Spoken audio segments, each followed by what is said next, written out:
Graça e paz, sejam todos muito bem-vindos. Louvo a Deus pela sua vida, porque o Senhor te trouxe até aqui hoje, nessa noite, para a gente aprender mais, ouvir informações tão importantes sobre esse tema tão atual que tem acontecido cada vez mais diagnósticos, na nossa sociedade. Antes de eu passar a palavra para a doutora Monique, eu gostaria que você abrisse sua Bíblia junto comigo, lá no Salmo 73, você que trouxe a sua Bíblia. Salmo 73, nós vamos ler dos versos 23 ao 28.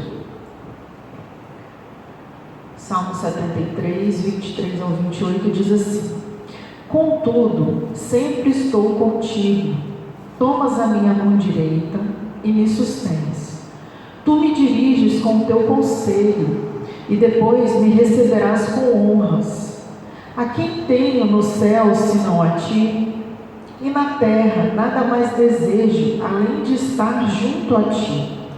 O meu corpo e o meu coração poderão fraquejar, mas Deus é a força do meu coração e a minha herança para sempre. Os que te abandonam sem dúvida perecerão. Tu destróis todos os infiéis. Mas para mim, bom é estar perto de Deus.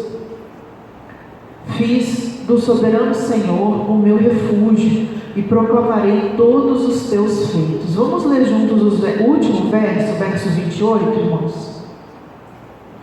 Mas para mim,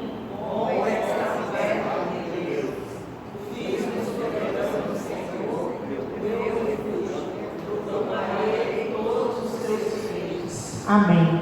Então essa noite a gente está aqui não só para aprender desse conhecimento, desses conselhos que o Senhor manda para a gente, através dessas pessoas que estudam tanto para trazer esse tipo de informação para a gente, mas a gente está aqui para se achegar mais a Deus, para ter comunhão, como ele diz ali, o salmista diz, bom é estar perto de Deus, bom é ter comunhão com o Senhor, e é isso que nós estamos fazendo aqui hoje também, amém? Convidar a preletora de hoje, a doutora Monique Ferreira Beltrão. A doutora Monique tem um currículo bastante extenso.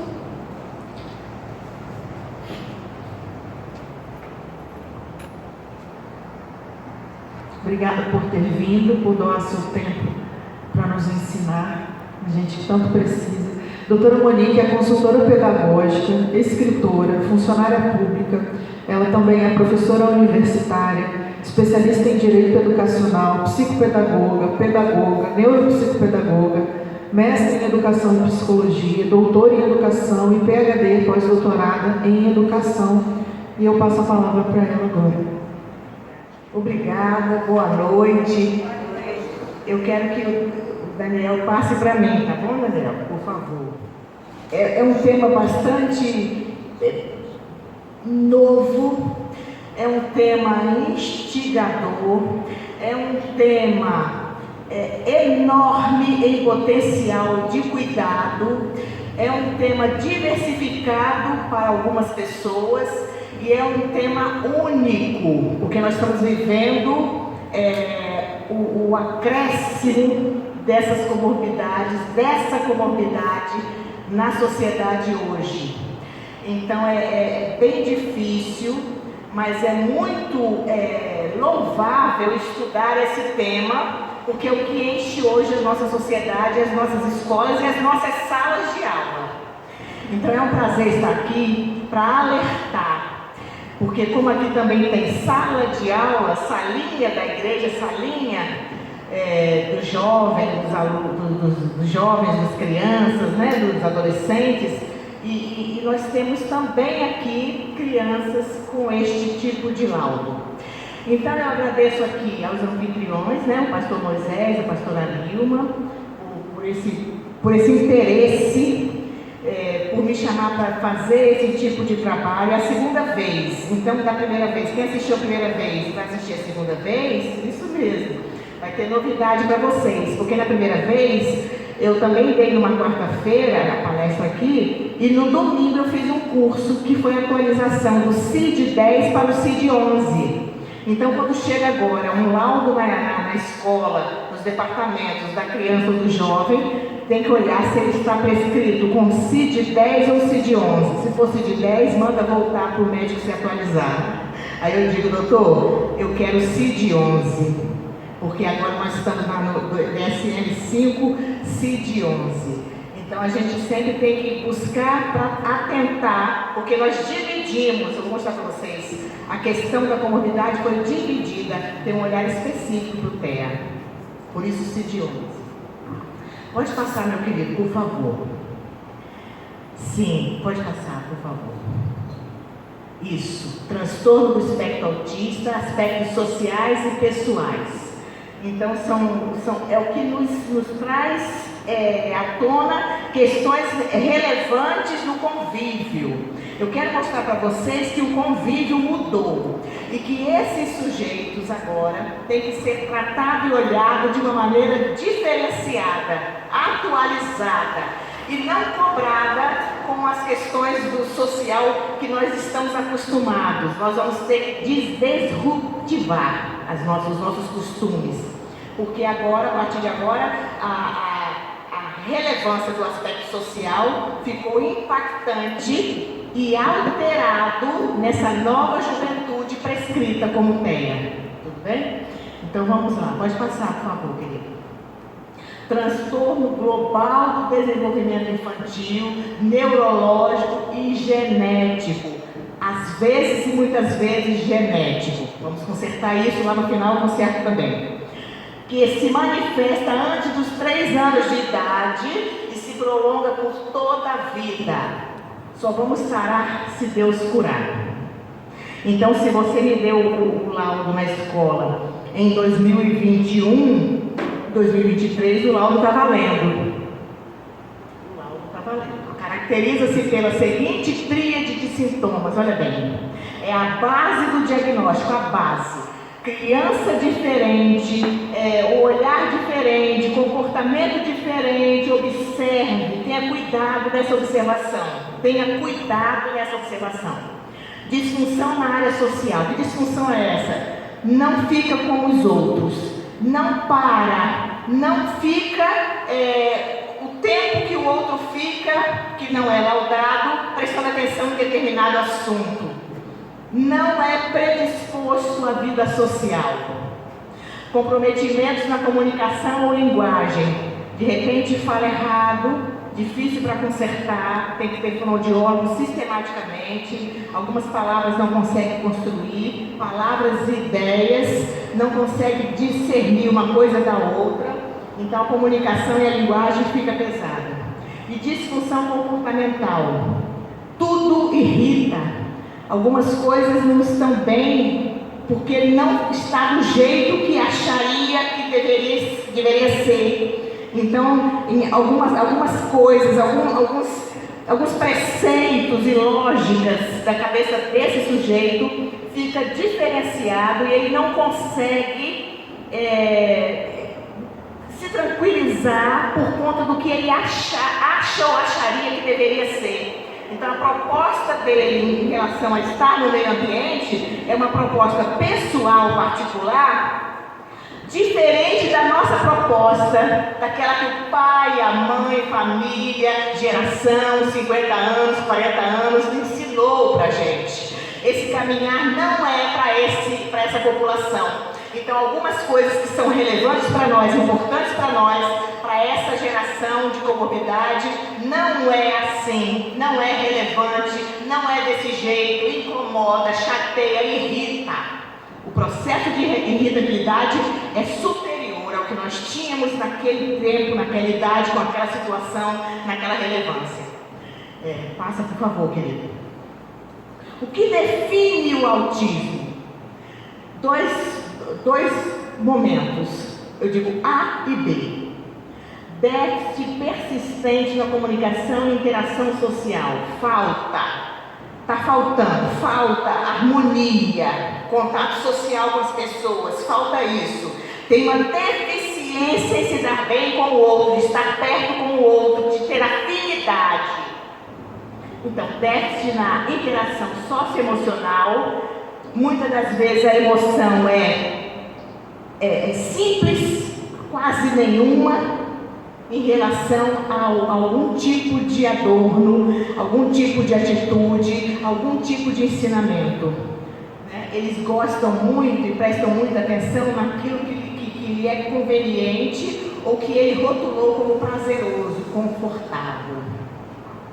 Prejuízo na conectividade, atenção compartilhada, prejudicada no tela. O que é isso? Pega na mão do outro e sai fazendo grupo. Pega na mão, senta aqui. Essa atenção compartilhada, esse dinamismo de estar com o outro e trocando ideias é deficiente nesse tipo de sujeito. Prejuízo na linguagem verbal e não verbal.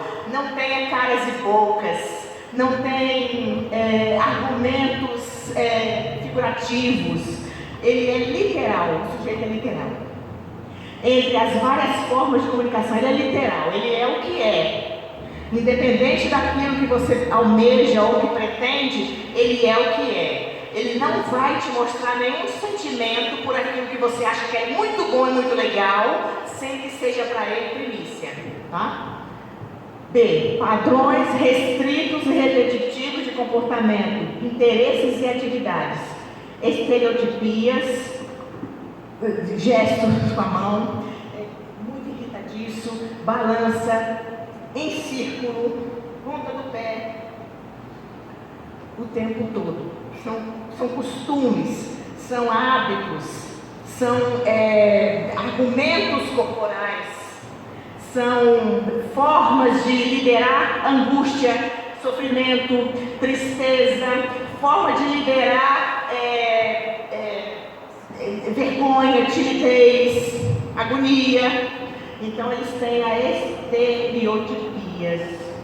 estereotipia, que é o que ele consegue se ritmar e ficar no ambiente. Consegue ficar no ambiente, consegue se resolver. Alguma coisa tem que acontecer. Se não é corporal, é mental. Pensando, até se acomodar com o ambiente. Insistência na rotina, gosta de padrões repetitivos, padrões específicos, rituais. Chegou em casa, colocou a mochila, sentou, foi ao banheiro, comeu. A comida é de uma determinada cor ou cores, sem mistura ou com mistura, né? Depende de cada um. É individual essa proposta. Muito interessante isso. Adesão inflexível a temas, objetos ou coisas. Gosta muito de montagem de blocos, quebra-cabeça, bichos pequenininhos, exércitozinhos, dinossauros, coisas pequenas que pode montar, criar situações. Gosta muito daquilo. Aquele brinquedo é um brinquedo constante. É um brinquedo que vai ficar o tempo todo com ele. Foco e intensidade naquilo, porque é confortável, ele já sabe o que ele é, já sabe o que ele tem, quais são as cores, a textura, é aquilo que vai ficar com ele em constância. Pode passar, por favor. Diagnóstico, pode ir lá. O diagnóstico é sempre, pode passar mais um pouquinho. Pode passar, tem isso. O diagnóstico é sempre dado por um neurologista infantil, um psiquiatra, mas a gente tem recebido mais do neurologista infantil. Psiquiatra também. Psicólogo não dá laudo, não é recebido nas políticas públicas. As políticas públicas, eles abrem esse tipo de comorbidade como sendo público-alvo para atendimento gratuito nas escolas públicas. Então, todo aluno que tem esse laudo de transtorno do espectro autista tem direito a atendimento especializado e acompanhamento em sala de aula em qualquer nível da sua escolarização. Mas isso acontece na escola pública, porque é direito do cidadão que paga imposto, né? E aí todos os alunos têm direito, todos têm direito. Nós temos hoje numa escola pública da região 4, uma escola grande, de 1000 alunos, no turno da tarde tem 480, nós temos 46 alunos laudados com TEA. E nós temos 6 professores de educação especial que atuam na sala com eles.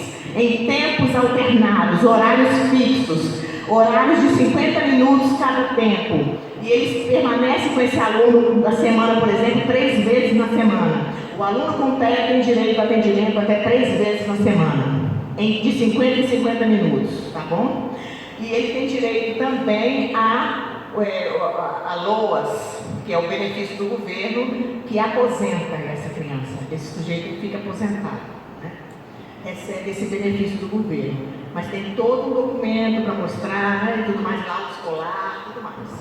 E aqui na Prefeitura Municipal de Vila Velha, esse aluno é beneficiado com essas políticas públicas, com esse professor de educação especial, formado em especialização em DI, ainda não é em TEA.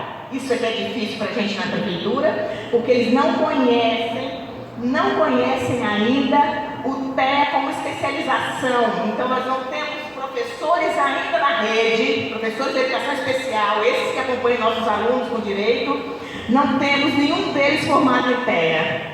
Nenhum, nem em ABA, nenhum. Então nós temos dificuldade com as crianças. Por que eu estou fazendo esse parênteses? Estou fazendo esse parênteses para você entender que como essa doença, essa comorbidade, esse laudo é novo, mas está acontecendo demais, principalmente no Brasil, nós não temos ainda gente para acontecer, para cuidar dessa população na escola. Então o processo de escolarização ainda é mediado por pessoas que não têm a formação adequada, mas é professor de educação especial e garante esse atendimento. Então nós temos alunos que muitas das vezes vão para a escola, o foco dele não é na sala de aula, é no parquinho. E quando a gente pensa que vai dar alguma atividade para ele vir para a sala de aula, ele não vai, porque ele fixa no parquinho. Então nós tivemos um aluno desse lá na escola, que nós tivemos que falar com a mãe o seguinte: senhora, muda ele de escola, porque aqui nessa escola X, ele só reconhece a escola através do parquinho. Ele não reconhece a escola através da sala de aula. Mas Monique, meu menino está ficando até moreninho, de tanto ficar no sol desse parquinho. Ele vai ficar, porque ele tem um foco e ele tem a ideia de que nessa escola, essa é a sala de aula dele. Então ela trocou essa criança de escola, está na outra escola, e aí sim, lá como não tem o parquinho, ou o parquinho é limitado em alguns tipos de brinquedos, ele permanece na sala de aula porque criou outro hábito, que é o hábito de permanecer na sala de aula. Na nossa escola ele tinha perdido esse hábito, porque ele focou no parquinho. Então tem que prestar atenção, não pode deixar a criança, o sujeito, focar em nada daquilo que vai perturbar o seu crescimento pedagógico. Porque se você deixar 1, 2, 3, nunca mais ele sai dali naquele tipo de ambiente. Olha que coisa. Eles configuram um padrão. Tenha cuidado com isso. Diagnóstico: o autismo não possui marcador biológico, nem exame específico para o diagnóstico. São as situações que vão trazer esse tipo de laudo, de parecer, de olhar médico, clínico. Ali eu estou falando do CID-10 e do CID-11, que foram as alternâncias. Pode passar, por favor. Isso. No Brasil, via de regra, o diagnóstico é feito através de observações clínicas, com os critérios DSM-5 e o classificado de acordo com o CID-11 no Brasil agora. A partir de quando esse CID-11? A partir de 2022. Tá bom? E o CID-5, quinta edição.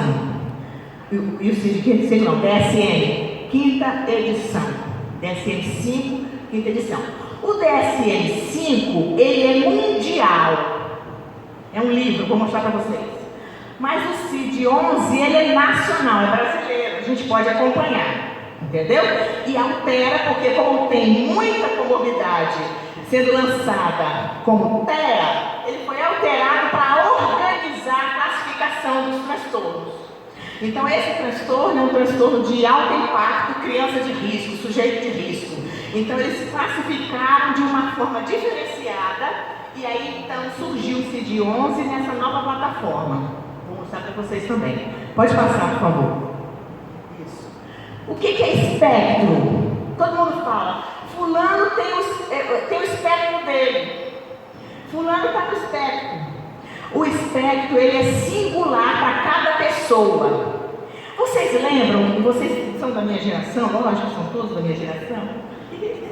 Vocês lembram que naquela época nasciam as crianças com deficiência intelectual e eles eram todos iguais, corpinho arredondado, olho diferenciado, todos do mesmo tamanho baixinho, comiam demais. Lembra que a característica era a mesma para todos?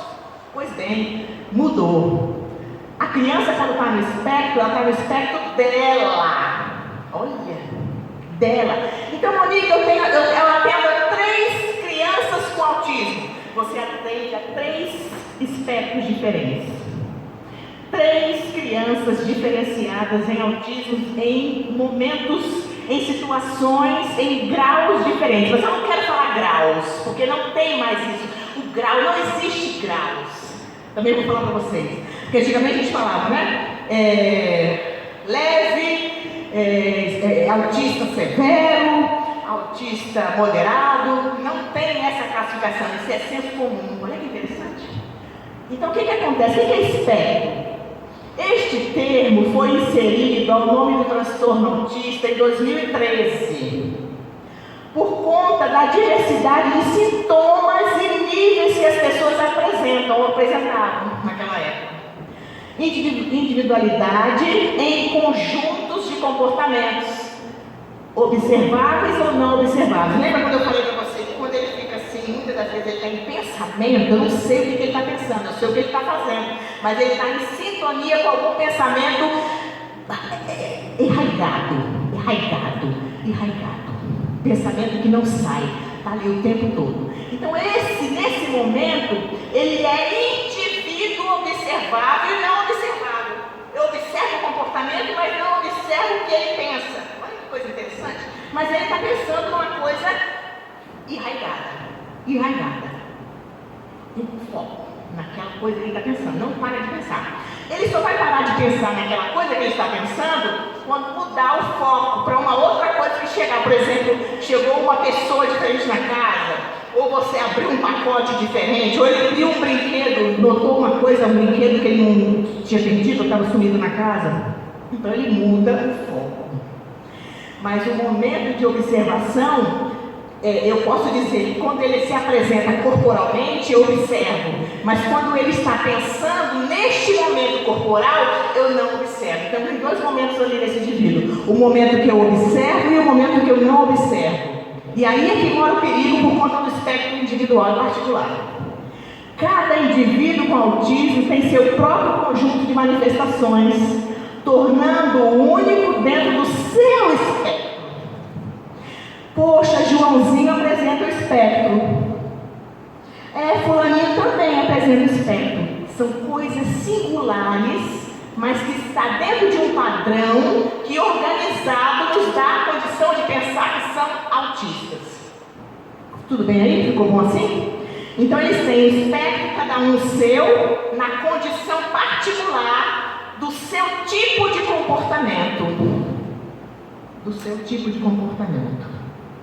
Isso. Tá bom assim? Vocês estão indo bem? Porque para passar para vocês o que eu penso é bom também, para que vocês entendam, né? Então esse espectro, ele é singular. Nenhuma criança, nenhum jovem, nenhum adulto que ele cresce, nenhum adulto tem um espectro igual. Olha que coisa interessante. O espectro é particular, depende dos atos do foco daquele sujeito. São parecidos em algumas questões. Tudo bem? Pode passar, por favor. Pode passar. Isso aí eu trouxe de novidade. Da outra vez eu não tinha falado sobre o espectro. Dessa vez eu falo por conta do CID-11. Prevalência. A última pesquisa de prevalência na população geral produzida pelo CDC, né, que é o Centro de Controle e Prevenção de Doenças, que fica nos Estados Unidos, encontrou uma criança com autismo a cada 68 nascimentos. 80% dos casos de autismo no Brasil não tem diagnóstico, tem espectros. Olha que coisa interessante.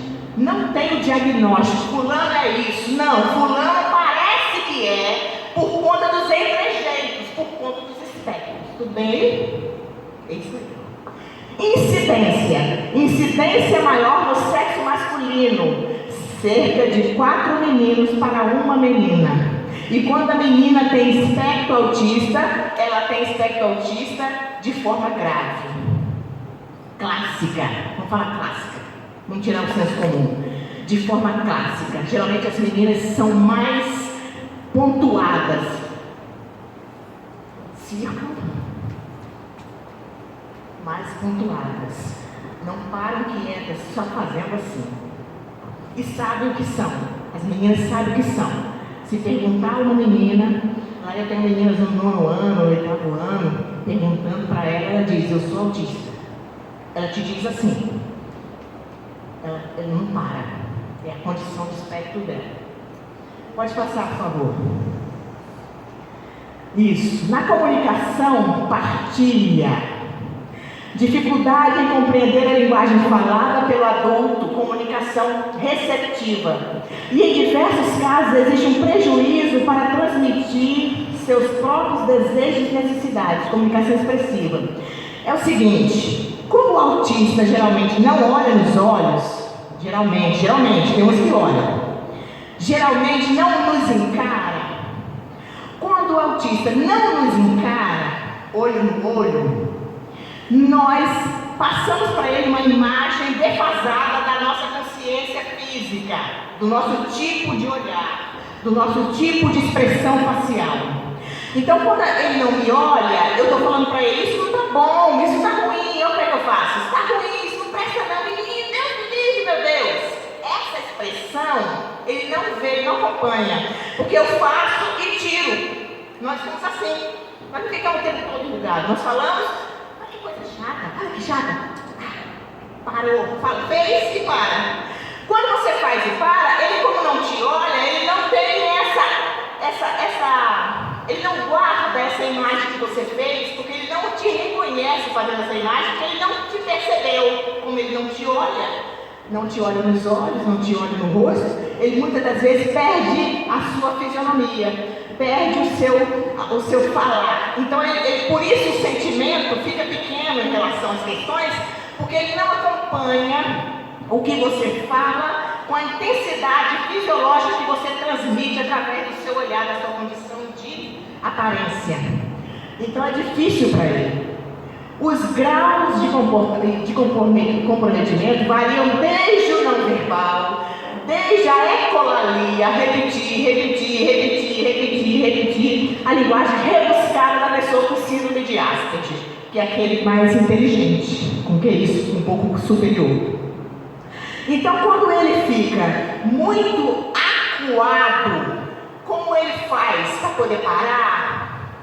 Então, em alguns momentos, ele repete as palavras também. Que menina bonita, que menina bonita, que menina bonita, que menina bonita, que menina bonita, que menina bonita, que menina bonita, o tempo todo para se acalmar. Aquilo vai dar a ele a sensação de conforto até que ele se coloque no prumo, no seu lugar. Então, por isso a ecolalia, por isso os movimentos repetitivos, para se confortar, para se colocar num lugar de conforto, para evidenciar e tirar dele a irritabilidade, a vergonha, o impulso e tudo mais. Em muitos casos, há ausência de atenção compartilhada. Você pega uma coisa aqui, aí você olha para a pessoa para compartilhar com ela que você está gostando disso. Não tem muito disso. Geralmente quando você pega, por exemplo, tem cachorro em casa, e pega o cachorrinho, você olha para alguém para ver se aquilo está permitido, ou se a pessoa também simpatiza com aquela ação. É isso. Esse compartilhamento, né? Em muitos casos, a ausência da atenção compartilhada que se percebe muito precocemente quando o bebê passa a ser o foco da atenção dos pais e deseja compartilhar seus interesses. Geralmente a criança pequena faz mais isso do que o jovenzinho hoje, né? Isso mesmo. A atenção compartilhada se refere a habilidades como apontar, mostrar e dar objetos à mãe ou pessoa próxima da sua, e que cuida dele, né? Que cuida. Por exemplo, muitas das vezes a criança que tem esse tipo de espectro, esse comportamento, ela quer pegar alguma coisa, ela te leva até lá para você ajudar, para você ser o pegador dela. É isso. Muitas das vezes você é o pegador dessa criança. Ela te usa porque ela é inibida ou não consegue fazer essas coisas, mas ela já sabe o que você faz. Então ela compartilha com você. Quando não são oferecidas vias adequadas de comunicação, podem ser gerados problemas de comportamento. Se ela achar que não está sendo entendida, que ninguém está conseguindo ouvir, entender, ela não está conseguindo falar porque tem dificuldade na fala, ela vai ficar aborrecida e irritada. E aí ela vai gerar um problema com ela mesma, entre ela e ela. É quando ela começa a se agredir. Vamos para frente, vamos fazer também. Quando ela começa a se agredir. Estou falando, é isso que eu quero dizer. Então a muita agonia. Ela começa a se agredir. E puxa, e arrebenta, e rasga. Porque ela quer ser compreendida e você não está demonstrando compreensão. Você está dizendo, é isso, o que você quer? É isso, é aquilo. Você tem que deixar a criança falar. Essa nossa formação está diferente da formação de hoje. Não pode intervir. Você tem que deixar ela falar. Então fala, o que você quer? E esperar. Ela vai falar. Quando ela falar, você diz, ah, sim, então vamos lá. Se não falar, você vai esperar. Vai esperar.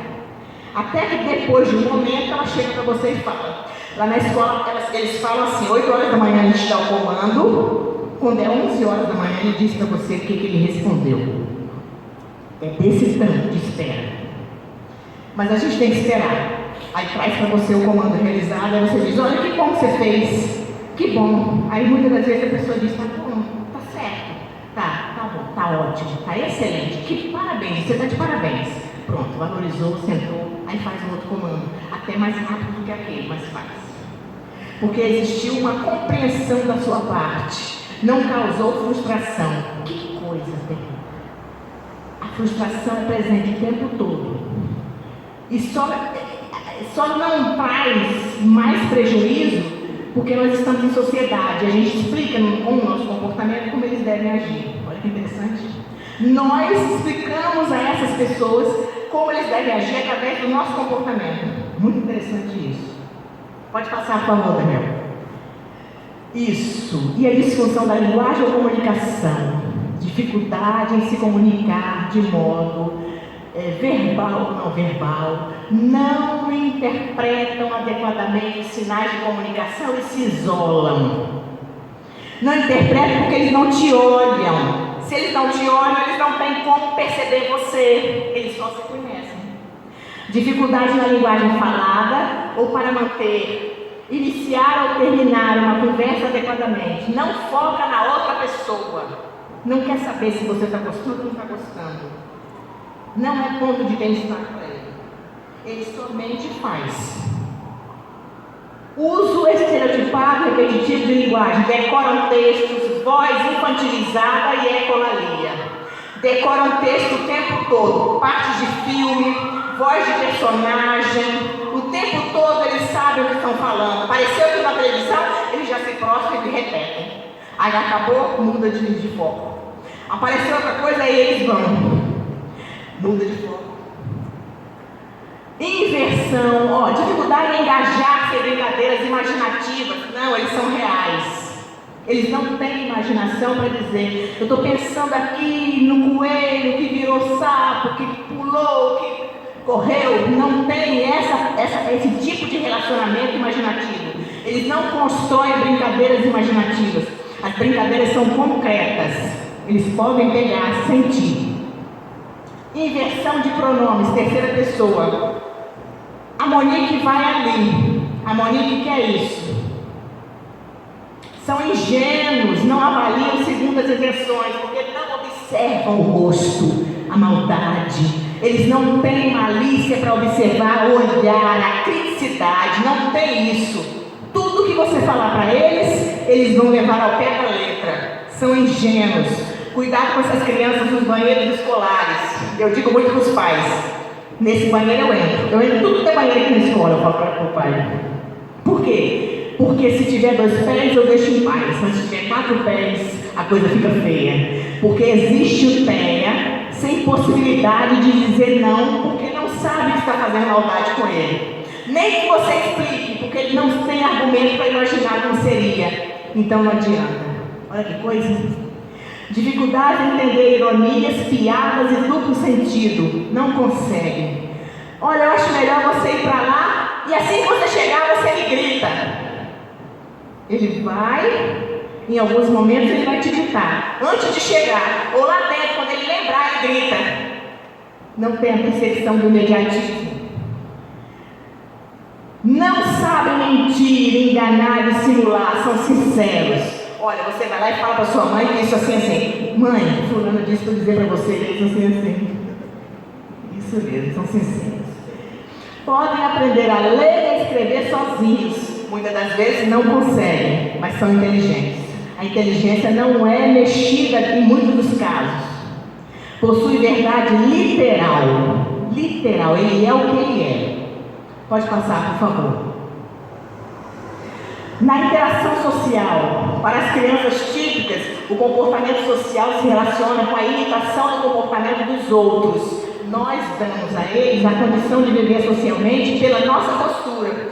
Por isso que tem que ter pai e mãe, por isso que tem que ter reforço de conduta. E tem que ter cuidado para que esse reforço de conduta seja positivo. Em algumas famílias, o reforço de conduta é negativo. Eu digo para a mãe, aquele irmão mais velho não vai ficar perto desse menino não, hein? Por quê? Porque ele está me dizendo coisa aqui terrível. Aquele irmão mais velho tem que se afastar dele um pouquinho. Aquele padrasto, nosso Deus, tem muito disso. Tem muito disso, desculpa falar, mas tem que falar. O padrasto, muitas das vezes, tem comportamentos que não são comportamentos de pai. E nem de padrasto. São comportamentos alheios à sociedade. Então tem que dizer para a mãe, para quem está perto, em algum momento da conversa: mãe, esse comportamento não pode ser repetido. Quem está dizendo isso para ele? Quem está dizendo isso para ela? Quem disse isso como verdade? Diz para não dizer mais não. É o mínimo que a gente pode fazer. Tá bom? Dificuldade em compreender as regras sociais. Porque como ele se limita só a ele, e ele vai se espelhar em algum momento em alguém, então as regras sociais são de alguém. Olha que coisa. Presta atenção nisso. Também é frequente os déficits em empatia e reconhecimento de emoções. Sintonia. Não tem, não olha, não vê, não sabe quando você está falando sério ou quando você não está falando tão sério assim. Porque ele não tem a vibração, a sintonia de te olhar, de te ver, de te perceber. Até o modo como você anda quando você fica com raiva é diferente. Ele não tem essa percepção. Pois não, pode passar, por favor. Também a disfunção social é condição sine qua non para se efetuar o diagnóstico. Sine qua non. Mostrou isso, praticamente é desse jeito que vai ser diagnosticado. Vamos falar que ele tem a possibilidade de ser laudado. Dificuldade na interação e convivência social, não estabelece contato visual, dificuldade em compartilhar momentos de interesse com os outros, não são sociais, não prevê, analisa ou antecipa nada, constantes, habituais e com ritmos próprios, são previsíveis, porque eles estão rotulados, eles são mediados, eles são condutores do mesmo comportamento a longo prazo. Por isso, utilizam pessoas como instrumentos de apoio, podem apresentar risadas inadequadas, sem motivo ou fora do contexto. Está lá brincando, daqui a pouco dá uma gargalhada. O que foi? Pensamento. Aquele pensamento que a gente não pode perceber, mas ele está focando nisso. Dá gargalhadas e gargalhadas sozinho. Introspectivos quase sempre. Pode passar. Isso mesmo. No uso da imaginação. É literal, não consegue fingir. Pronto. Porque nós já tínhamos falado sobre isso. Não consegue fingir, ele é o que é. Prejuízo na função executiva, essa é escolar, essa é de academia, essa é da escola bíblica. Então, a função executiva consiste na organização e planejamento voltados a comportamentos para atingir um determinado objetivo. Eu preciso ter a condição de realizar tal tarefa. mas eu tenho dificuldade nos processos, como atenção, programação, planejamento de sequências, inibição de processos e informações concorrentes, além de automonitoramento. Não consigo ser monitorado, não consigo planejar, não consigo seguir a risca, porque o meu bem-estar vale mais enquanto a minha condição existe. Olha que interessante isso. Então a função executiva, que é a função escolar, fica prejudicada por conta desses comandos que são dificuldades para esse sujeito. Tudo bem aí? Tudo bem? Pode passar, por favor. Sim. Apego à rotina, sistematicamente. Do mesmo jeito, ritualizam como se fosse mania. Gostam de dinossauros, interessados em bichos, quadrinhos, brinquedos, determinados brinquedos, né? Eles gostam muito de desenhos, de montagem, desmontagem e bichinhos, soldadinhos, bonequinhos. Valorizam mais a parte que o todo. Eles estão brincando aqui. Caiu lá fora alguma coisa, vai cair. Eles estão brincando aqui. Aí, o que ele tem é mais importante do que existe ao redor. Olha que coisa importante isso. Né? Hipersensibilidade ao toque. Muitos deles não percebem, eles fazem assim. Eles saem. Não querem toque. Não querem abraço. Não querem beijo. Não querem beijo, não querem abraço. Não gostam de contato físico. Hiperatividade física, movimentos pelo movimento, a calma, aquele movimento pelo movimento. Está aborrecido, está triste, está nervoso, tem algum tipo de movimento repetitivo que vai constituir como pessoa novamente se acalmar. Respirar. Pronto, parou. Te deu outro tipo de... Você causou um outro pânico, falou alto, criticou, xingou, tem uma coisa errada acontecendo, volta a fazer um movimento até que se revolte a pessoa. Ficam angustiados na mudança, na rotina ou estrutura. Sala de aula é o mesmo lugar, a professora é a mesma, pelo menos durante um ano, e a assessora, a professora da educação especial que vai lá de vez em quando, ou 3 vezes na semana, é a mesma. Quando muda, não consegue, até a pessoa apanha. A quem chegou novo apanha, leva surra. É empurrado. Cadê fulana? Sai. Não, agora sou eu. Você fala, pô, cadê muito disso? Muito muda, muito, porque tem designação temporária e tem concursado. Aí o concursado está lá, ele sai para a escola, chega a designação temporária. Aí chega o efetivo, tira a designação temporária. Então muda muito a estrutura. E a gente já falou isso com o prefeito, já falamos isso lá no Centro da Educação. Para o TEA não pode mudar durante um ano. Cadê uma turma que tem TEA? Mas aí agora são quase todas as turmas com TEA. 17 turmas nessa escola, 17 turmas com TEA. Muda, vai mudar. E aí até aquela criança, aquele sujeito, aquele jovenzinho, aquele adolescente se colocar de novo no prumo, demora 2 a 3 meses para aquela pessoa ir conquistando. Eu digo, vai conquistando. Um dia você traz uma coisinha, um desenho, manda ela pintar, eles adoram pintar. Leva um desenho bonito da figura que ela gosta para pintar. Senta lá um pouquinho, dá uma volta na quadra, volta para fazer amizade, para conquistar. Até ficar perto. Autoagressão, podem se morder, se bater, bater na cabeça, se arranhar, para se punir, para se, poxa vida, que tristeza, eu quero isso. A gente consegue, né? A gente consegue dizer, eu não quero isso. Chega, fulano, sai de pé de mim, não quero mais tocar nesse assunto. A gente faz assim. Mas a criança, o jovem, o laudado, não consegue. Ele se aborrece, ele se mutila, ele se arrebenta para poder responder que aquilo não é bom para ele. Eu não quero isso, eu já falei que eu não quero. É isso. Gostam de objetos que giram. Ventilador, roda, prato, moeda. Girar. 12 voltas a menina deu hoje. E eu falando com ela me respondendo. Me respondendo. para se acalmar, porque eu estava lá no ambiente dela, eu cheguei para conversar. Então eu sou diferente, ela me conhece, mas não todo dia, não de todo dia. Então ela ficou nervosa. Eles ficam nervosos. Neurônios espelhos, imitação e aprendizagem. Esses neurônios são neurológica. E aí então eles focam na imitação para aprender. Eles imitam muitas das vezes. Mas presta atenção, não é qualquer imitação não, porque eles não são de observar o outro. Essa conduta social. Quer ver? Fulano, você vai tomar banho agora?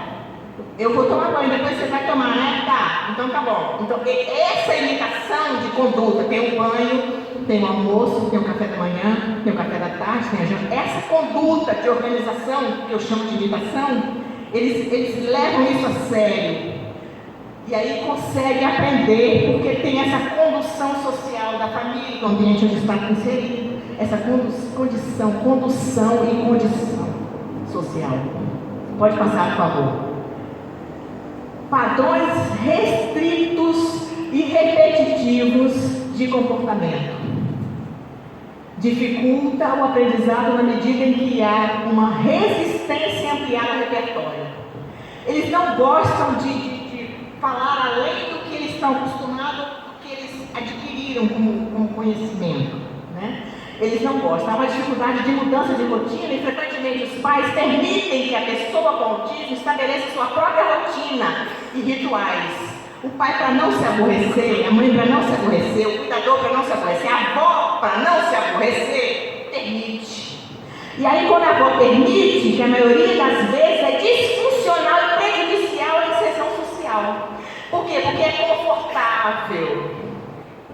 Tudo que é confortável, eles vão querer. Então eles não querem mais ficar na casa da mãe, não, mas ficar na casa da avó. Porque a casa da avó permite isso, permite aquilo, e ele é confortável. Para ele é confortável. Ele não se irrita, tudo vem direitinho, a bagunça é permitida, a confusão é permitida, a comida de uma cor só, ou tipo de comida. Então é confortável. Olha que coisa. Né? Pode passar, por favor. Isso mesmo. Confortável. Fatores que dificultam a inclusão bem-sucedida nos grupos sociais, acadêmicos e nas igrejas. Falta de intervenção precoce. Logo quando ele tem 3 anos de idade, você reparou que ele não consegue andar direito, falar direito, pelo menos uma palavrinha completa, já tem um processo de dificuldade, já vamos procurar o pediatra, né? A ausência de uma avaliação adequada dos pré-requisitos necessários no modo de aprender. Atividades pedagógicas e de alfabetização não conseguem porque não tem a função, aquele neurônio da imitação, ela não funciona sem a precedência, que são as funções, o ensino através das funções prerrogativas. Como ele não tem, ele não usou, ele não imitou, então ele não consegue. Foco acadêmico e não na autonomia e individualidade. Porque a academia lembra de 25 alunos na sala, 30 alunos na sala, 35 alunos na sala, mas não lembra do indivíduo. O que nós temos que mudar hoje na academia, na escolinha bíblica, no clube? Nós temos que tratar a pessoa como um indivíduo. João, ele veste amarelo. Maria veste roxo. Pedro veste branco. Então branco, amarelo e roxo. É isso. Nós não conseguimos fazer isso. Numa sala de 30 alunos, a prova é a mesma. A condição é a mesma. O professor é o mesmo. A didática é a mesma. Pronto, acabou com o autista. Acabou com o autista.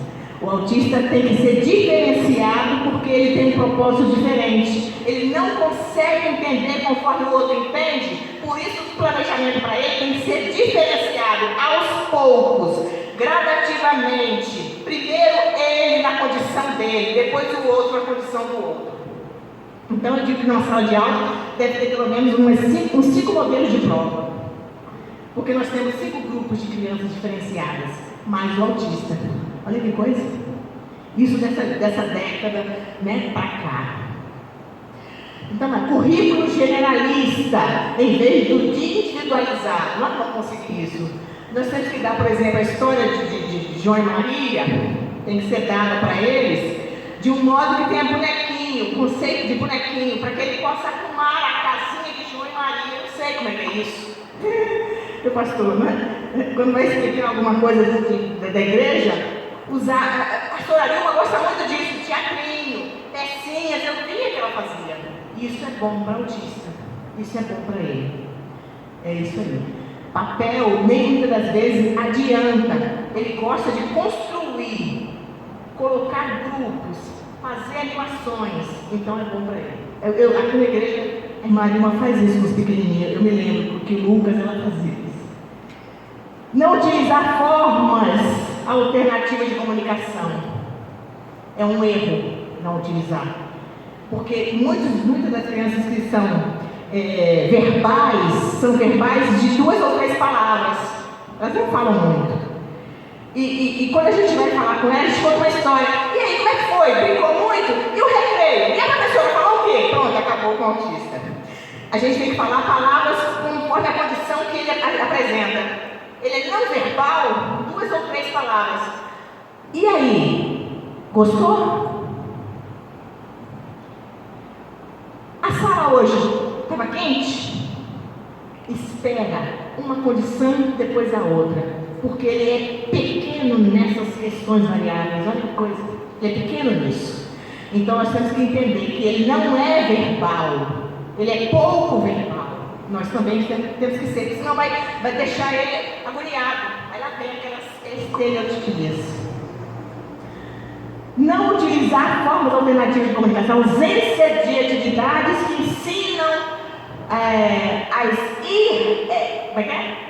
que ensinam as habilidades sociais. A ausência, por exemplo, de habilidades que ensinam habilidades sociais. A ausência de dizer assim, por favor, pede por favor aquele colega ali, pede aquela caneta emprestada, devolve a ele, diga obrigado. A ausência, a escola muitas das vezes se perde. Existe essa condição, mas muitas das vezes não é utilizado constantemente na escola, porque ele se perde. Ele não sabe se ele pode pedir emprestado, se ele pode devolver, como é que ele devolve, a condição disso, a postura disso. A ausência de atividades que ensinem as habilidades sociais. O professor não adapta a sua forma de falar. Essa forma de falar que eu falei de vocês, essa condição de ser verbal e não verbal, o professor tem que seguir essa condição, mas o professor está dando aula, o professor está explicando geografia, está explicando matemática, ele não tem aquele tempo de dizer para o menino, fulano, João, vem aqui. João, isso funciona dessa e dessa maneira. João é autista. O professor não tem esse tempo na sala de aula, por isso o professor colaborador, o professor da educação especial, para fazer essa mediação e transformar a aula do professor que não sabe falar para aquele aluno uma transmissão de conhecimento através da fala verbal e não verbal, das atitudes também. Vou só dizer para ele, concluiu? Já basta. Isso aí. E também tem a questão da interpretação de informações, abstrações ou linguagem figurada. Ele segue a risca. Se você não souber, chute. Ele chuta. Ele chuta. Ele dá um chute na cadeira da frente. Ele é literal. Ele consegue perceber as coisas. Aí quando ele chuta, você diz, menino, não é para chutar não. Aí ele olha para você e não te entende. Aquilo causa uma frustração. Talvez ele pare para pensar em outra coisa, ou talvez ele fique com aquele engasgado. Ela brigou comigo, mas ela falou para fazer. Essa é a condição. Pode passar, por favor. Isso mesmo. Ambientes físicos não adequados podem contribuir para surtos de agressividade e comportamentos inadequados. Os ambientes da escola, eu gostei muito daquela salinha ali. Aquela salinha é uma salinha espontânea, né? Dos jovens que a professora fez, a pastora Juliana construiu. Aquela salinha que a pastora Juliana construiu é uma salinha muito agradável e simpática. Por quê? Porque ela coloca informalidade no processo de educação, porque é um processo de educação na escolinha bíblica, né? Então ela coloca informalidade. O que significa isso? Ela dá a essa criança, esse jovem, a possibilidade de sentar numa almofada, num sofá, numa cadeira, no chão, no tapete. Então, é da condição desse aluno, desse jovenzinho, aqui não é jovenzinho, sentar-se onde ele achar necessário e ficar tranquilo. Essa condição é a condição que deveria existir na escola, mas na escola tem 30 dentro de uma sala hoje. Do 5º ao 9º ano são 30 a 35. Então, ele não consegue ter uma sala dessa num serviço público. Mas essa condição de liberdade flui com o aprendizado. Tentar manter a criança ou o jovem na sala de aula sentada por um tempo, errado, ele não quer. A criança laudada tem que sair um pouquinho, tem que respirar. Tia, posso beber água? Eu posso sair um pouquinho e falar para minha mãe uma coisa? Na escola bíblica, tem que permitir, porque ela não consegue ficar mais de 20 minutos. 20 minutos é muita coisa. É uns 15 minutos sentado ou fazendo alguma atividade, então tem que deixar ela andar um pouquinho, né? Entender o surto é para além espiritual e não o início de crise. Ponderar a fala, evitar embate. O surto acontece quando ele está negligenciado em suas ações, em suas propostas. Então ele tem o surto, ela tem o surto. Espera, se acalma, deixa passar. Então ele não é espiritual. Como é que eu digo isso numa igreja, gente? Olha que coisa interessante, a minha palestra também estou diferente aqui para mim. Como é que eu digo isso também? O surto, ele não é espiritual. Aí, pastor, não posso falar isso, está errado. O surto não é espiritual. Eu não posso falar isso, pastor, eu tenho que dizer. Porque eu sei que é, a gente sabe que é, mas eu não posso dizer isso. Desculpa, eu tenho que falar a verdade. Eu acredito no poder de Deus, na cura, da libertação e das promessas do Senhor. Então eu estou no embate aqui também para falar isso para vocês.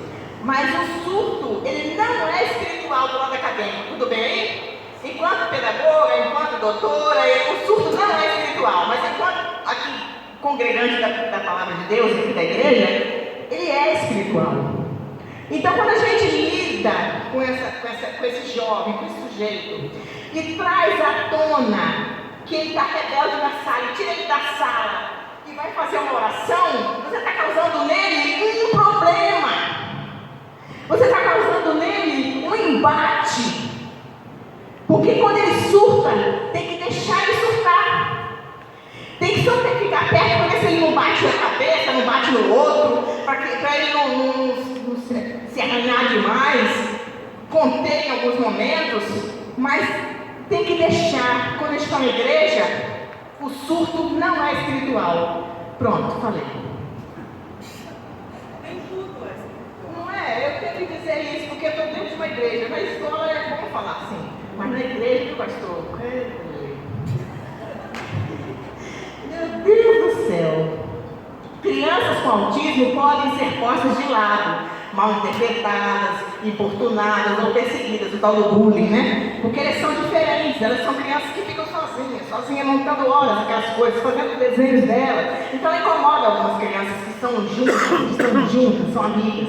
Dificuldade em fazer amigos, mantê-los, eles ficam muito em isolamento, em comportamentos, eles têm ausência de cooperação, eles não convivem, eles querem viver só, para eles, ou em função do sossego deles. Desenvolvimento desarmônico, ilha de habilidade, eles não querem possuir outras questões a não ser aquelas que eles já têm, porque aquela que eles já têm tem segurança naquilo, porque ele é inseguro. Né? Não é compreendido ou explorado de forma a compensar os déficits. Em alguns casos são considerados nerds ou superdotados pelo seu jeito individualista de ser, né? De ficar, de permanecer. Pode passar, por favor. 70 milhões de pessoas em todo o mundo apresentam autismo, sendo que as crianças é mais comum que a AIDS. Essa foi a lâmina que eu trouxe da vez passada, mas eu acrescentei alguma coisa que vou mostrar para vocês. O diabetes e o câncer somado. AIDS, diabetes e câncer não fazem a soma do que é o autismo hoje. Questão de saúde pública mundial. Há mais meninos que meninas com autismo, uma proporção de 4:1. É grave, gravíssimo. E cada um com seu espectro. Guarda isso. Cada um com seu potencial, cada um com seu entrejeito. Quanto mais cedo for diagnosticado e tratado com uma equipe multidisciplinar, mais chance de ter e manter boa qualidade de vida. Aprender a interagir, desenvolver talentos e papéis sociais com autonomia e independência para o futuro. Mais de 5 milhões no Brasil. Hoje, 2023. Pode passar, por favor. Aí a estatística dos Estados Unidos.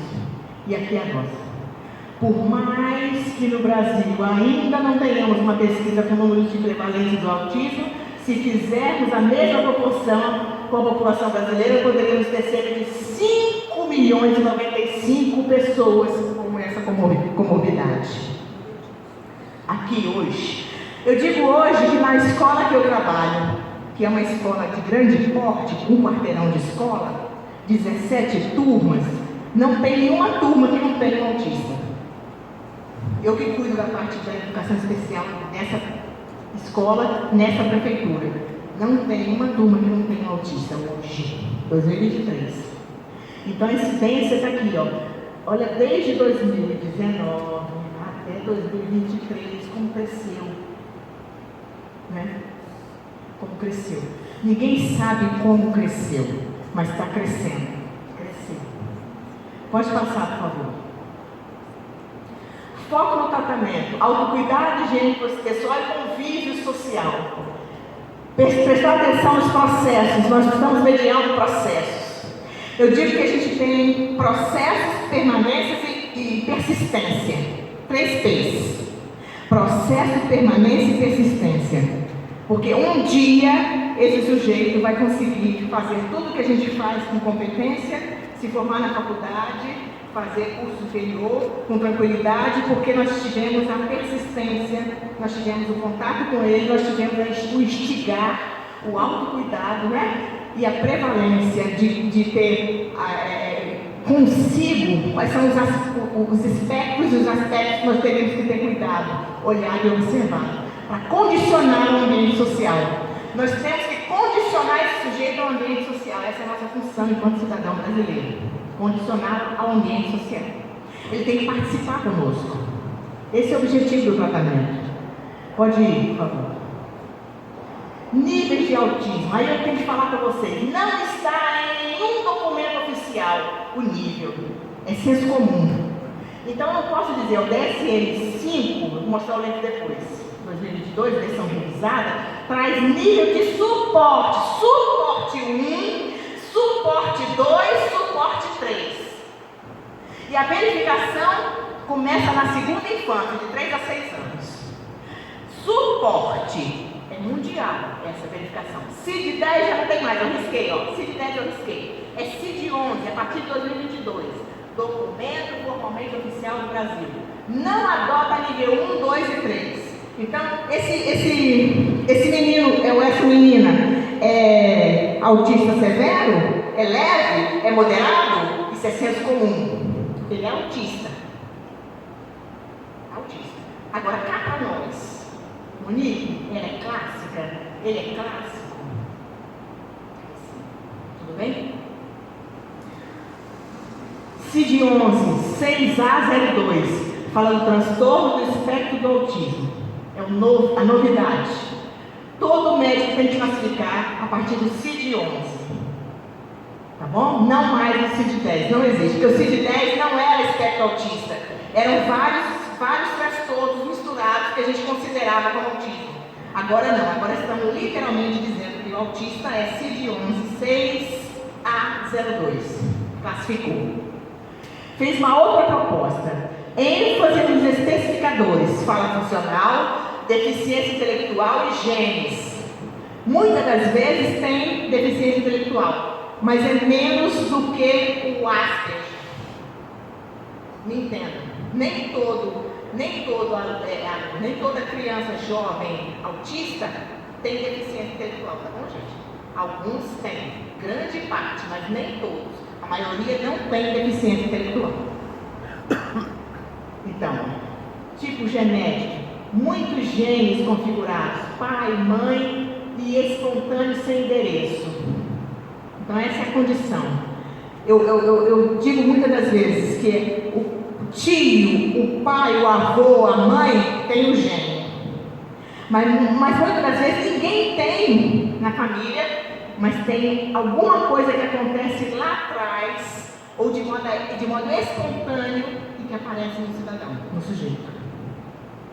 A avaliação é sempre individualizada, sempre. Cada um é cada um. Eu vou avaliar um por um. Um por um, na condição que ele me traz. Isso é gravíssimo, isso é gravíssimo. Então nós não temos níveis, nós temos suporte. Verifique-se a partir da segunda infância. É CID-11, não é mais CID-10. CID-11 ele preconiza diretamente o espectro do autismo, né? E fez uma outra proposta, que é ênfase nos especificadores, que dizem que ele tem ou não tem, através da fala funcional, deficiência intelectual e genes, os genes da família, genético ou não genéticos, geralmente do pai, da mãe, do tio e do avô, e espontâneo sem endereço. Às vezes ele tem autismo, surgiu. Da onde? Não sei. Surgiu. Espontâneo. Tudo bem? Vamos passar, pode passar. DS5 tem uma chave aqui, um colchete. DS5, ele diz que aquele livro lá, Manual de Diagnóstico Estatístico de Transtornos Mentais, ele diz, está classificado lá na quinta edição, ele diz que o transtorno DS5 diz que o TEA faz parte do transtorno global, síndrome de Asperger e transtorno invasivo do desenvolvimento. São esses tipos de transtornos e de qualificação de comorbidade que a prefeitura trata. O que tem além disso não é público-alvo da Prefeitura Municipal de Vila Velha e de outras prefeituras do Brasil. Não é só essa não.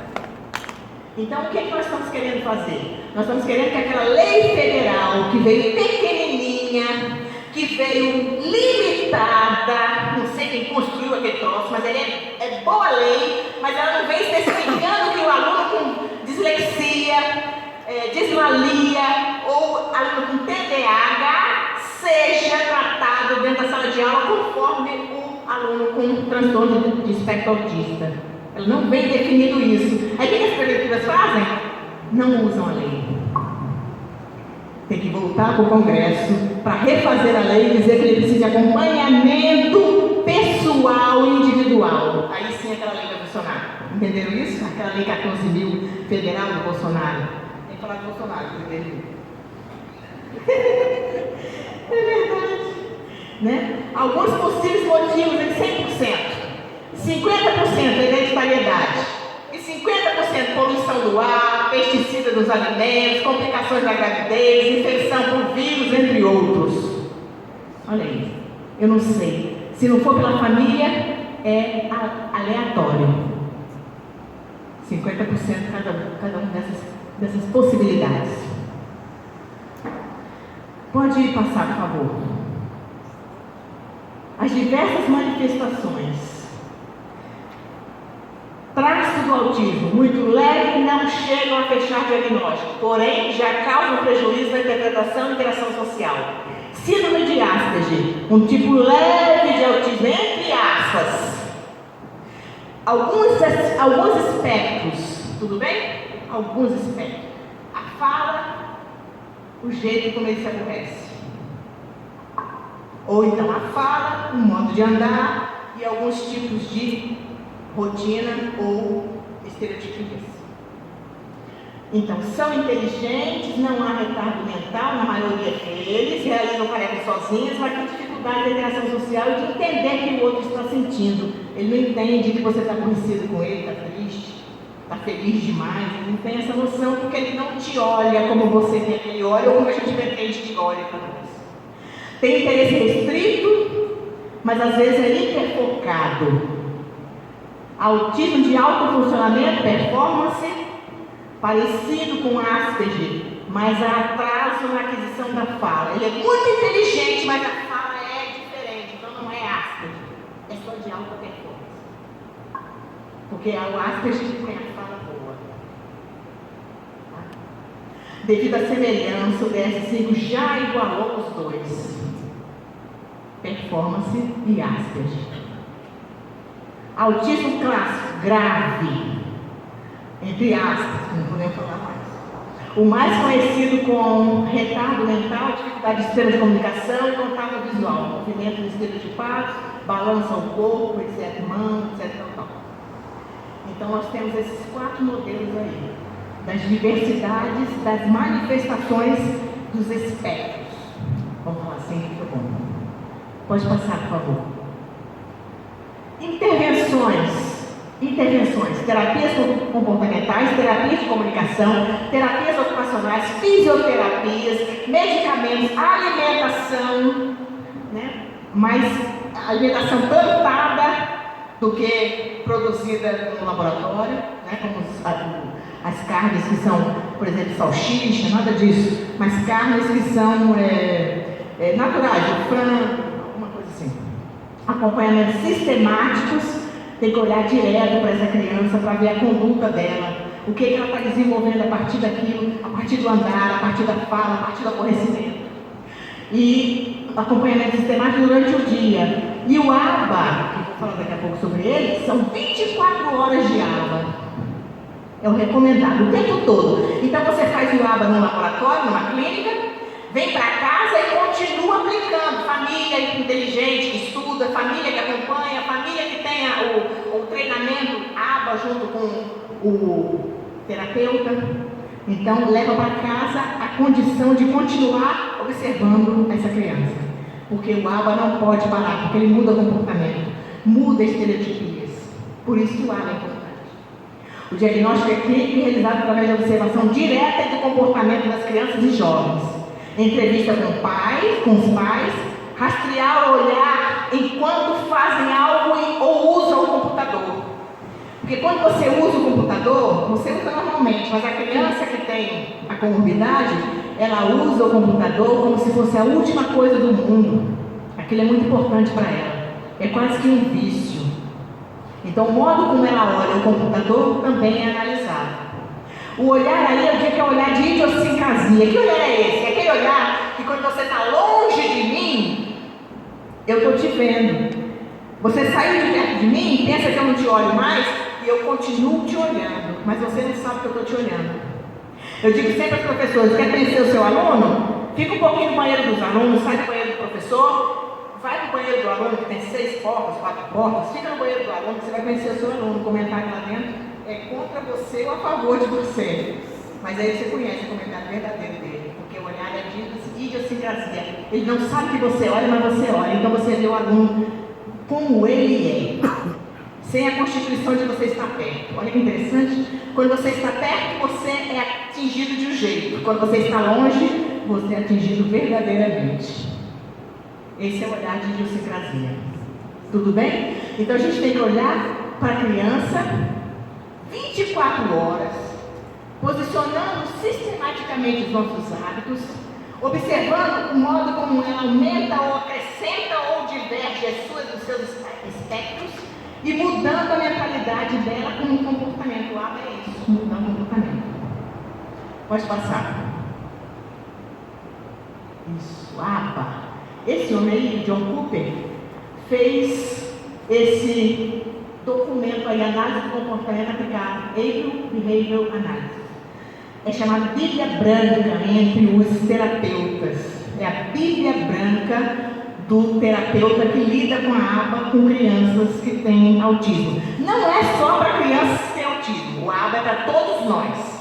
Mas a criança que tem autismo, a condição de ser tratada com melhor condição, o ABA traz. Principalmente o ABA quando ele é naturalista. O que é isso? É quando o ABA trata das questões da criança a partir do que a criança tem na família, tem construído em casa, sem formalizar coisas que ela não tem, que ela não pode ou que ela não convive. Então o ABA naturalista atende mais a criança com TEA. É uma ciência que estuda os comportamentos humanos que são socialmente relevantes. O objetivo principal das intervenções baseadas em ABA é observar, analisar e explicar a relação que existe entre comportamento humano, ambiente e aprendizagem. Deve mudar o comportamento mais relevante, ou pior ou melhor. Ou manter o melhor ou mudar o pior comportamento. Toda vez que eu pego o celular dela, ela faz um escândalo. Teve uma conversa ali que eu tive agora com a minha colega, a pastora Juliana. Quando tirou o celular da mão da menina, a menina deu um escândalo. A aba cuida para esse comportamento ser diminuído em proporção a cada vez que for tirado o celular dessa menina. Então essa é a condição, ajuda a viver em sociedade, traz o aluno, o sujeito, o indivíduo, sem o gatilho do comportamento que desabrocha quando ele é frustrado. Não deve ser usado só em autista, todo mundo pode. Aba, 24 horas por dia, capacitação dos pais, professores e cuidadores. Nós não temos, alguns pais já têm o aba, inclusive pais de alunos, mas cuidadores da prefeitura não têm, nem professores da educação especial. Ninguém tem esse curso ainda, hoje. E é uma chamativa para ter, né? Antecedente, qual resposta, qual consequência para ou não manter o comportamento? São perguntas e condições que a gente faz quando a gente trabalha com esse tipo de mediação. E essa é a Bíblia Branca, ela custa R$811 hoje. Esse livro custa R$811. E todo terapeuta tem que ter ele. Estou falando sem demagogia. Todo terapeuta que trabalha com aba hoje, com crianças com TEA, tem que ter esse livro de análise de comportamento aplicado. Pode passar, por favor. Altera o comportamento, contexto naturalista, dentro do contexto da criança ou do jovem, deve favorecer e generalizar o aumento da motivação das crianças no trabalho pedagógico, favorecer a interação e as brincadeiras, utilizar o contexto de vida pessoal do indivíduo, da família e evitar os gatilhos, aquelas pessoas que falam coisas que irritam, não pode falar, tem que evitar a fala, aquelas pessoas que por si só já irritam com a presença, são gatilhos para algumas frustrações, evitar contato então com aquelas pessoas, instalar novos comportamentos, reforço dos comportamentos ideais, eliminação dos comportamentos inadequados e observação das consequências. 3 zonas confrontadas na aba. Conforto, só faz o que quer, não gera aprendizagem de novos comportamentos. Aprendizagem, que aprendizagem de estimulação, cria repertório, gera estímulo causando a resposta, ampliando o repertório e novos conhecimentos. E desregulação, invasivo, sem motivação, chato demais, não quer fazer, sem vontade, desmotivar a pessoa. É isso aí. 3 momentos que o aba cria. O aba naturalista só fica entre o conforto e a aprendizagem. Ele não vai para a desregulação, ele não quer desconstruir para construir. Criança com TEA não se reconstrói coisas que ele já superou. Aquilo lá é jogado fora. Só conforto e aprendizagem, conforto e aprendizagem, conforto e aprendizagem. Ele fica feliz com você, você aplica um conhecimento. Ele fica tranquilo com você, você dá uma oferta de alguma coisa diferenciada. É desse jeito que trabalha o aba naturalista, com a criança, com o jovem. Vamos lá, pode passar. Ele é muito sensorial, o autista, né? Durante a gravidez, de 5 meses a 9 meses, existe uma lapidação orgânica do excesso do material neurológico. Na criança autista não acontece essa lapidação, não acontece. Então, por não ter sido lapidado o excesso durante os meses, de 5 a 9 meses de gestação, ele tem a hipersensibilidade. Ele não tem a lapidação que joga fora o que não determina qualidade de vida no organismo. Ele não tem isso durante esse tempo de gestação, de 5 a 9 meses. Então ele nasce hipersensível ao toque, ao som, ao afago. Ele fica hipersensível, frustrado e hipersensível, por conta dessa falta que não acontece organicamente nele no período que ele está crescendo, né? Construindo vida. Pode passar, por favor. Olha bem as caras, olha as carinhas. Está vendo as carinhas? Ele não tem como perceber essas carinhas. Porque quando a gente faz uma cara dessa, a gente faz por 1 minuto. 1 minutinho, meio minuto, poucos minutos. Ele não olha. Quando ele olha para a gente já fez a cara.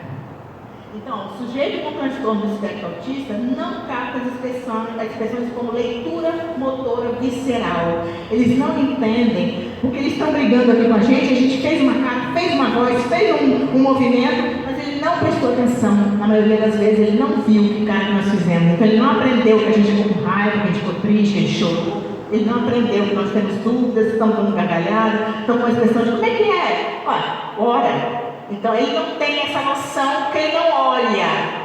Então essa leitura motora visceral não existe nele, ou praticamente não existe. Isso é grave, porque para aprender o que a gente quer que ele faça, ele tem que entender nossa postura visceral, nosso olhar, nossa condição física, para ele poder mudar ou se promover ou acomodar. Mas ele precisa olhar para a gente e ver o que a gente está falando com ele. Menino, olha para mim, deixa eu te falar. Não, ele não é assim. O autista não é dessa forma que a gente fala.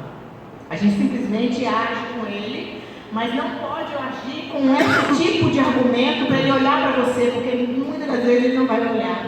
E se olhar, não vai te enganar. Vai olhar para baixo do que você quer que ele olhe. Pode passar. Incluir também isso aqui. Objetos que fazem a diferença, acomodações sensoriais. Muitas das vezes ele não consegue parar quieto. Você pega um balão desse, bota lá, ele senta, sossega, assiste televisão. Para sentar na cadeira também, olha, esse tipo de almofadinha. Bicicleta para fazer os deveres de casa, porque ele não consegue parar muitas das vezes, não consegue, nada chama atenção. O fone lá, para colocar e tirar o som, né? Brinquedos de encaixe. A rede debaixo da mesa gosta muito de ficar assim, isolado, debaixo de alguma coisa. Olha bem, brinquedos de encaixe, olha. São brinquedos que tem que estar na bolsa, junto com ele. Saiu para brincar? Foi na igreja? Leva a mochilinha. A mochilinha tem que ter esse fone aqui e um brinquedo de encaixe. Ou o brinquedo que ele mais gosta, ou ela mais gosta. Tem que ter junto, tá, gente? Na mochila. A mochilinha dele tem que estar preparada com isso, para deixá-lo calmo, tranquilo. Na verdade, eu vou falar, pastor, na verdade, tem que dizer, porque às vezes me incomoda, eu às vezes vejo as crianças aqui na igreja. Eu sei que o louvor converte. E eu tenho muito medo de subir num palco desse. Eu subo aqui em santidade, eu orei muito para chegar aqui agora. Então, eu tenho muito respeito, porque aqui tem vida. Eu sei disso, pastor. Eu sei que o Senhor deixa a sua vida aqui, a sua alma, a sua vida, tudo que o Senhor mais gosta e ama, o Senhor deixa nesse altar, muitas das vezes. E aí, o louvor é lindo. Eu gosto do louvor da Igreja Batista, porque é um louvor calmo, umas músicas bonitas, com letras interessantes. Mas a criança e o adulto que é autista, porque aqui nós temos crianças e adultos autistas, eles não se dão bem com esse tipo de início de culto. Então, ou a criança coloca esse fone, o adulto também, ou a gente poderia pensar, olha eu, poderia pensar numa antessala, um vídeo de louvor baixinho, e a pessoa lá sentadinha no sofá assistindo, baixinho. Uma antessala, eu pensando comigo. Porque aqui é lindo, mas é alto. E aborrece os meninos e as meninas, né? Aborrece porque o som é muito alto e traz uma demanda muito forte. E aí a gente não consegue sobreviver ao culto. Muitas das crianças pedem para sair, se emburram, né? Então, se a gente pudesse fazer uma antessala, não sei, mas eu acho também que tinha que assistir isso aqui. Tem que assistir. Eu fico sem jeito, viu, pastor? Não tem jeito, não. Eu penso na antessala, mas eu penso também no louvor a Deus. É Jesus Cristo, é tudo para Ele, todo louvor. Então, ou ele usa o fone, ou teria uma sala com essas músicas, um vídeo mais tranquilo, para uma sala de recepção, por exemplo, para crianças com esse tipo de comunidade. Entendeu? Gente, não, tudo bem. Pode passar. Isso. Por que azul? Eu tinha que trazer isso para vocês. A Gisana está falando tanto do azul, já tem uma roupinha azul para eu ver no dia. Por que azul? Olha bem, eu trouxe. É para meninos na sua representatividade, por ser a maioria diagnosticada. Olha bem. porque o azul é uma cor branca, simples e única. É uma cor calmante, serena, tranquila, harmônica e representa espiritualidade positiva. Interessante. O azul também é associado à frieza, monotonia, simboliza água, céu e infinito. Por isso abriu azul, tá bom? Para o autismo. E eu sugiro que no quarto de alguns dos autistas tem uma parede azul claro. A blusa do pastor é azul, né, pastor? Uma blusa tranquila, uma cor tranquila. Numa das paredes, tranquiliza também. Isso é o azul. Por que azul? Para não se bater até acabar. Aquilo ali é muita frustração, é aborrecimento, são condições orgânicas também. Então tem que deixar acontecer até que acabe, tá bom? Na especialização da doutora Monique, e para mim é uma grande honra estar sempre aqui no final de cada palestra dela, podendo agradecer a Deus, glorificar o nome do Senhor, porque Ele coloca pessoas que vão além, pessoas que se preocupam, vão lá, se informam para trazer para nós, né, que a gente possa também melhorar como igreja, saber, e isso não só para a igreja, isso no nosso dia a dia. Muitos de nós aqui não sabíamos nem como era, nem como lidar, como fazer, não tínhamos a menor ideia. Hoje não, já é a segunda palestra que eu participo, hoje eu já tenho uma ideia e já sei exatamente o que devemos e o que não devemos fazer. Antes da gente orar, eu vou passar para a Inês, que a Inês, né, a gente, como sempre, no término de uma palestra, a gente sempre traz um agrado para a doutora Monique. Então, eu gostaria de passar para a Inês para ela falar um pouquinho. Gente, eu fico muito feliz, né, de ter essa palestrante e ela ser minha irmã. Fico feliz de ter, né, a irmã Gisana também colaborando conosco. Eu sinto feliz de estar aqui na IDF, porque o nosso pastor dá essa abertura e ele vai em busca de aperfeiçoamentos, de informações o tempo todo, desde que eu estou aqui, mais de 20 anos já. Então eu fico muito feliz onde eu estou e agradeço a Deus, porque, nossa, me preencheu muito e Deus é fiel e justo conosco. Me preencheu demais e eu preciso dessas informações para ajudar e fazer o melhor possível, que é para Deus. Monique, receba, minha irmã, uma lembrancinha, tá? Em nome da Igreja Batista Renovada e em nome do nosso curso, né, que é Mulheres de Valor. Tá bom? Boa noite. Glória a Deus. Vamos orar ao Senhor para que você faça